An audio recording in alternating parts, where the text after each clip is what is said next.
Hi, and welcome to Bay Area Independent Filmmakers, a show in search of up-and-coming Bay Area creatives with a unique voice in the art of filmmaking. I'm your new host, Rosie Cruz, taking over for the ultra-talented and beautiful Connie Jo Seacrest. I have some big shoes to fill, and I know that.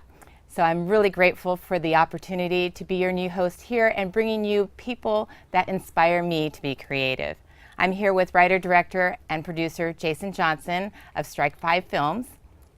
Welcome, Hey. Jason. Hey, what's up, Rosie? Hey, I want to give a shout out to you. So, hey, shout out to my girl, Rosie C., my boy, Steve Nichols, Anna L., and I want to give a middle finger up to all my haters and rivals out there. How y'all doing? What's up? How are you doing today? I'm doing great. Yeah, great. Yeah, I'm living the life. I can see that. You know, I've heard a lot about you lately on what you've been doing with narrative short films and music videos, but I always like to ask about where people come from and like some of their background. So let's start with that. Okay. Where did you grow up, and how did you get from there to California? That's a long story, but I'll start off. I'm from the Chicago suburbs, west suburbs, and I went to school at Eastern Illinois University, and I didn't really know what I wanted to do, but I knew that I didn't want to do everything what everyone else was doing. Like, I didn't want to wear a suit, and I saw this little dude in the back of the room who had like a bow tie on, and I was like, yo, that's what I want to do. I didn't even know what he was doing, but I was like, that's what I want to do, and it turned out it happened to be speech communication, radio, TV, and film. So, I signed up for the program, started taking the classes, and just fell in love with it. And then, as that time for undergrad ended, grad school came up, and then I had to find out where I'm going to live, where am I going to work at. So my girl at the time, she had this idea that, we'll stick together. And I said, okay, that's cool, but under one stipulation, I'm not going to move to California. And I'll move anywhere but California. So, came up like 2 weeks later, she was like, yo, I got a job. And I was like, good, where's it at? It's California. I was like, oh my God, what am I going to do?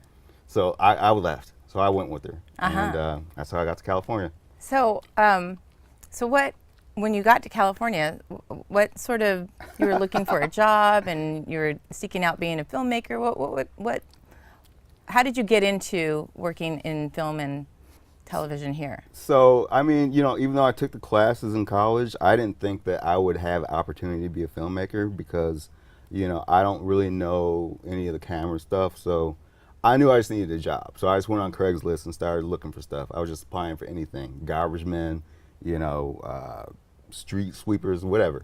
And the only place that called me was Francis Ford Coppola Presents, the winery. You found that on Craigslist? I found it on Craigslist. Wow. So. Did you knew who Francis Ford Coppola was, Yeah, I believe, right? I did, but I didn't know that I didn't know I was applying for Francis Coppola on Craigslist. It just said high profile family, and that could be anybody, it could be like, Steve Jobs. So I filled out the application. I went to the location, which was Rutherford State, and they're asking me all these questions about wine. I'm just like, what are you asking me questions about wine for, man? I don't know nothing about wine. And one guy was just like, can you work on weekends? And I said, sure. And that was how I got my job. So that was a deal sealer, if Yeah. you could work on weekends. That's really interesting. Yeah. So what did you do at Francis Ford Coppola's winery? That's one of my favorites, by the way. I got to admit, I love it there. It's cool. It's cool. At the beginning, I was pouring wine. People would be like, so what's your story? And then I'd pour like something red in the glass, and I'd be like, yo, this is our new Chardonnay. They'd be like, it ain't Chardonnay. And then that's when they was like, yo, Jay, this ain't for you. And I got demoted down to the mail room. And from the mail room, I had to go deliver all the mail to the property. And then that's when I met this guy, I forgot his name, but he was like, he just finished smoking a joint, and he was like, yo, it's just hippies up here making movies. It was just like, you like to smoke weed? And I was like, yeah, everybody likes to smoke weed. So I smoked a joint with him, and then he told me about, making movies. And then that's when I started to like really get interested in it. So So how long were you at Francis Ford Coppola's winery, and you transitioned into a different department there? Is that how it worked? Yeah, so after the mailroom, I started to intern, and I landed on Marie Antoinette, and I started doing post-production for that. And then after a while, I got invited to be a prop master for Francis Ford Coppola's traveling roadshow performance. So I had to make, all these little things, make a hot sauce bottle that, shoots out fire and stuff like that. I didn't know how to do that, but it's just like, I go on YouTube, look at stuff, figure it out. And yeah, so that's kind of how I got started working with him, and then from there I started working with his Crazy Ideas department. Oh, so it just kind of snowballed one thing after another. So talk about the Crazy Ideas department. That sounds really interesting. So the Crazy Ideas department is kind of like a marketing team within the winery, and that team does a whole bunch of off-ball ideas for his wine ideas, some of his film ideas, his resorts, and all this stuff. So we were tasked to kind of create ideas and just think of things that were not traditional that you see in regular media. So that's really interesting. So how long were you there? I was there for like 4 years. I stayed there for 4 years, and then at the end of the 4 years, I got fired. So I'm gonna keep it real, keeping it real. Okay, so you moved on. Yeah, I moved on. Yeah. And then you moved on into creating your own production company, Strike 5 Films, and after that, I got hired by the city of Napa to be their creative director, which was really interesting. Wow, some things just work for us, doesn't it? You left Francis Ford Coppola and became a creative director. Wow, that's insane. So what did you do there? So there, I just I did a lot of advertising to kind of get people to go to downtown and to hang out and to kind of be part of the whole Napa scene. So I would do adverts, little commercials, just little things here and there. I mean, it's not hard to attract people to Napa and Sonoma. And yeah, it was just like, what do you need me for? No-brainer. But well, that's really interesting.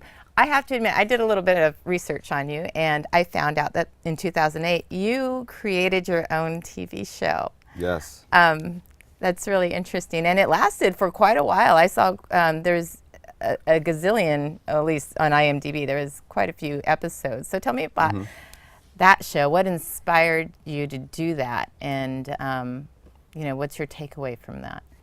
Yeah, so I call that show the Jason Johnson Show. I named it after myself, obviously. and what spawned that was I would go on Craigslist, because as a beginning filmmaker, you just want to get started. And I was like, well, how do I meet people? How do I get on something? So I would go on Craigslist and look for all these things, and everyone would universally turn me down. They were like, nope, sorry, dude. Nope, you don't got what it takes. So I was just like, well, I'm just going to make my own stuff. So Jason Johnson Show was just me. I had a web camera and just some editing software. And I just said, well, if they're not going to let me do it, then fuck it, I'm going to do it myself. And that's kind of how it started. So I just started kind of just doing little skits here and there. And it was silly, but I was teaching myself how to edit, how to frame shots, and do all that shit. So that's kind of how I started. Was this on YouTube? Yeah, I put it on YouTube at first, and then I started to build my community on Facebook, because I figured, I'm connected to these people, and they already know that, they know me as a person. So if I'm a jackass on camera, then what does it matter? So it's just like, so I'm just going to use the format, and then I'm just going to see how people like it. Do they like it or not? And once I got a little bit of success on Facebook, then that gave me the confidence to put it on YouTube. Wow. Wow. So if anybody wanted to see some of your old work, I'll leave it all up there. It is there. Okay. Yeah, so I'll leave it there. Yeah. That's interesting. I'm going to go check one of the episodes out. That sounds like a lot of fun, don't you think? So you also did a lot of producing in your early years as well. And did that lead you into narrative films? Is that the direction you wanted to go back then? Yeah, so after I finished with the Jason Johnson Show, I felt that I had took it as far as I could take it. So after like 24 or 25 episodes, I just said, okay. And I thought that I had enough skills that I could go and produce something real. So back on Craigslist, I found there's a Bollywood film, and they were looking for a producer. And so I contacted them, went to the interview, and they said, what are producing jobs you had? And I said, oh, I've done so much and blah, blah, blah, blah. And, I was just talking about my own stuff. I was really lying, but, I was telling them, what I could do. So after I lied, I got the job. And then I was like, oh, shit, I really got to do this now, So that kind of came to fruition. And so I would be on set, I'd look on my iPhone on how to do something, and then I would tell them. And then that's literally how I did it. Wow. They would be like, Jason, how do we do this? I was like, just 1 second. I would look on my iPhone, I would tell them. That's how I got it. So, and it was a success. The movie, I don't think the movie did very well, but, I got it made. So. Well, that's really interesting. These are some great tips and resources on being creative. So I really am thankful that you're very open about this. At the same time, I don't know if it would work for everybody, but it worked for you. And then that led you to other narrative films later down the line. Yeah, I think for me, I've never been scared to take on something, and even if I don't know how to do it, then I'll always say yes. So watch out, employers out there. But yeah, so I feel that you should always say yes, and then you should figure it out as you go along. And I feel like that is the best type of employee because they're going to bring intensity to it, and they're going to be working to figure it out, and they're going to be running by the seat of their pants. So that's kind of how I do it. That's really interesting. I've been doing a lot of programs with leadership and self-development and stuff. And some of the key things that they do talk about in a lot of these self-development programs is don't worry so much about the how. Just it's about the mindset and committing to it, which is what you talk about right now. Absolutely. You just say yes, and you go and figure it out. You figure out how to do it. So it really is secondary to the imagination, in the knowledge of how to do something versus the imagination of let's figure it out. Let's go. Committing to it, and that's number one. That's key. So that's really interesting. Yeah, I remember on that movie, one of the first tasks that they gave me was like, yo, we want to film on Cal Berkeley's campus. And I had never filled out a film permit before. I didn't know anything about locations or anything like that. So I said, all right, well, everybody put on Cal Berkeley shirts and we're gonna act like we're students and we're gonna go film there. And then they were like, so it was working. And I was just like, wow, this is incredible. I can't believe it. So we were getting away with it. And then they were like, oh, Jason, by the way, we want to film in a classroom. And then, I said, okay, I'll go into a hall. We started opening up doors. But this time I opened up a door. It was a teacher's office. And she was like, security. So, I took off running. I thought I was going to get arrested. But, it's like, you can't be scared to just try something, It's just like, I took off running. I disappeared in Berkeley. They didn't find me. So it was just like, it was all good. So we got it. And by the time that we got caught, we were done. We was wrapping up. And it was just like, it was done. So it was just like, when we had, and one of my first jobs was I successfully, getting a location. So that's how we did it. It's funny. So let's bring you up to your current projects. I know you've come a long way. Fast forward to 2017. Yeah.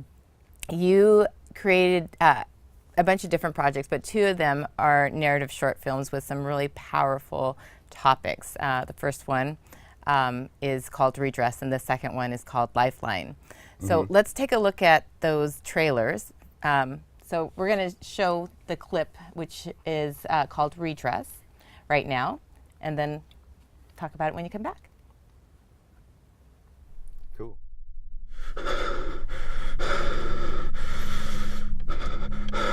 Whoa. But I think we fixed it. Yeah. Okay.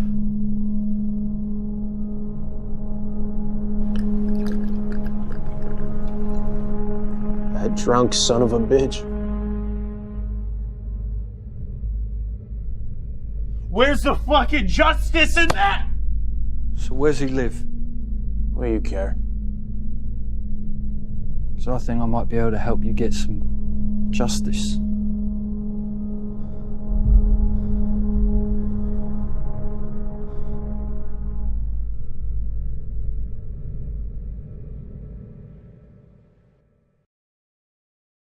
Wow, that was a really powerful trailer there. So Thank you. tell me about the topic of redress and what inspired you to write that.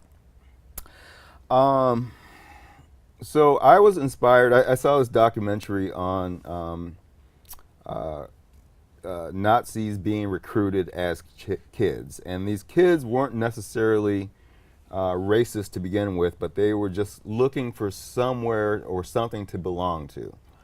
And that was kind of the gist of the documentary. And I was just like, oh wow, this is kind of crazy, because you know we're living in high racial times right now. And one day I was driving home, and just for whatever reason everything clicked, and the story just kind of came to me. And so I went home and I wrote it. And but yeah, I wanted to talk about why people kind of take these routes that they do when that's not necessarily who they are in the beginning with. So that's kind of what I wanted to tell with Redress. So where is Redress now? What's happening with that film? So we finished it, and it's entered into, I want to say 48 film festivals. Wow. And so far we've had,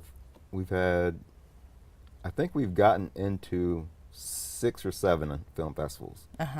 So I wrote the script in, I want to say I wrote the script in probably about a week and a half, and then I'm the type of writer, I write it and then I can't look at it anymore until I have to.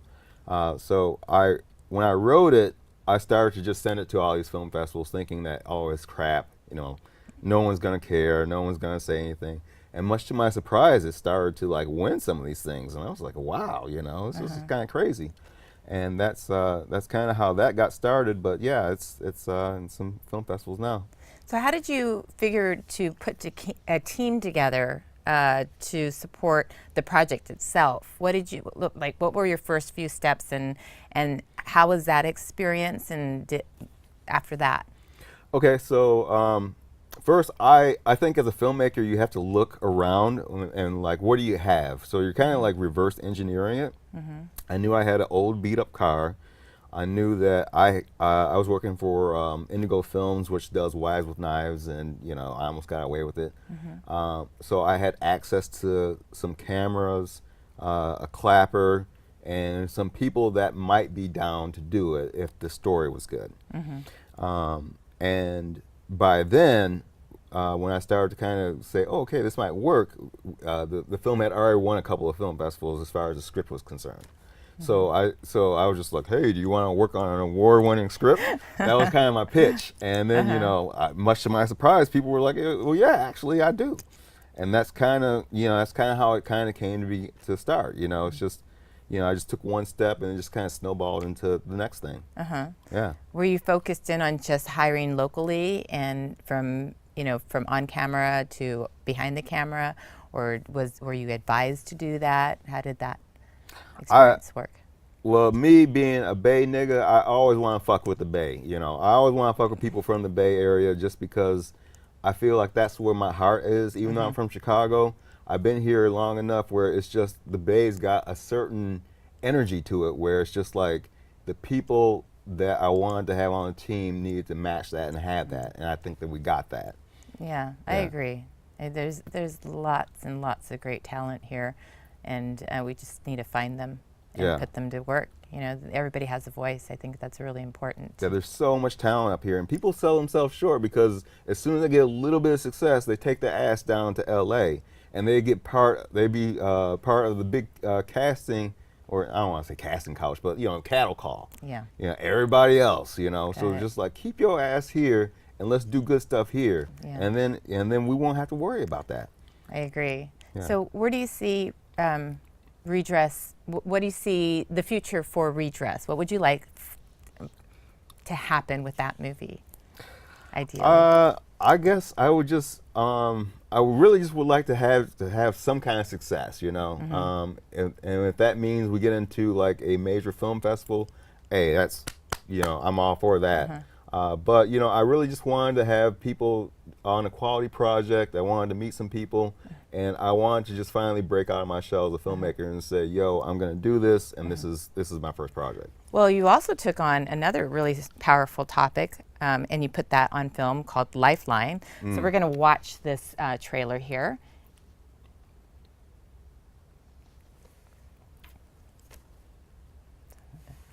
That's great.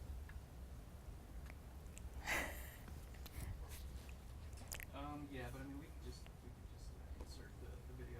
Okay, yeah, just keep Okay, going. okay.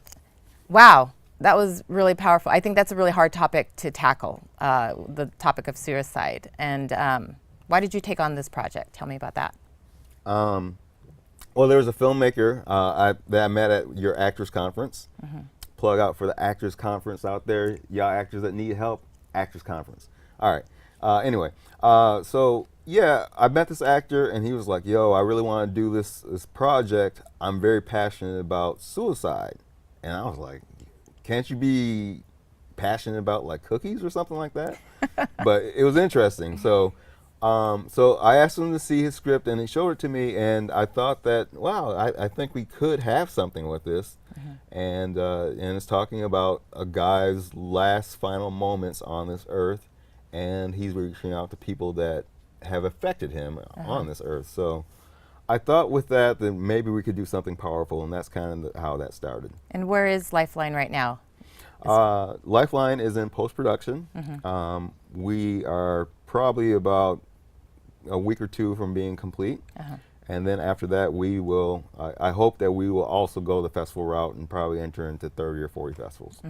So I'm excited for this one to be done and to move on to the next project. Oh, so tell me, do you have anything in the wings coming up for 2018? I do, Okay. yeah. I'm a man that's always writing and creating, you know, so. So if anybody wanted to get in, like, a hold of you for any future projects to collaborate with, or how would, are you on Facebook? What's your social media handles? I'm Jason Johnson, Jayson Johnson. My Instagram is at jjohnson155, but you can just Google me. Yeah, You could you Google got that? me. You could just Google him. Yeah. And if they wanted to watch some of your projects, is it also on your channel on YouTube? Yeah, I got a whole bunch of just old, Jason Johnson goofy stuff on there. I'll tell you why I left all that stuff up there, because wherever I go or whatever I achieve in life, I always want to be humble and know that that's where it started from. It started from nobody wanting to work with me, and that I just had just these couple things around, and I needed to get my start. So that's really important that I leave that up to people, hopefully as an inspirational tool. Well, I have one more question for you. All right. If you could leap back in time, let's say 15 years back, and talk to yourself, what would you say to yourself knowing what you know now as a filmmaker, as a creative, and all that? I would say don't wait on anyone to make your dreams happen. You got to make them happen for yourself. And I spent some time going to work, trying to do the 9-to-5 thing, when deep down I knew that I wanted to be a filmmaker. And I was waiting for someone to forward me that opportunity when I should have just been doing it myself, the whole time. So I would tell my 15-year-old self, or 15 years ago self, that, yo, just make it happen for yourself. Even if you don't know how to do it, just go ahead and do it, just because once you have that mindset, it's gonna be all good. And even if you mess up, who cares? Who cares? At least you tried, So that's really all that matters. Wow, well, thank you. Okay, one more question. I don't want to let you go too soon. All right. So, if you had 24 hours to live, what does that 24 hours look like? And what would you be doing? Who would be with you? Let's just have fun. I just want to know. Honestly, I'd probably get a blunt, something to drink, I'd have my girl with me, and we'd probably be playing Fortnite or something. And then after that, then, you know, I'd hope to smash after that, but, you know, it's all good after that. But yeah, it's nothing too complex. Because, you know, I hear people be like, oh, well, I would go to Rome and blah, blah, blah. I was like, you know, I'm already traveling anyway. So it's just like, if you live in your life and not hating on other people, then you don't got to worry about doing all that because you already did it. So for me, I just want to chill, you know, just keep it real. So you're living the life that you want to live. I'm living the life that I want to live, and you know, I love it. everybody else, hey, I suspect that you should do it. You get to living your life because you can't live mine. It's already taken. Why, thank you. I'm like, you gave me this earlier. Thank you very much for coming on board. I hope you enjoyed the show, and come visit us for the next show coming up, and we'll make an announcement on Facebook to let you know who's going to be interviewed on Bay Area Filmmakers. Thank you for joining us.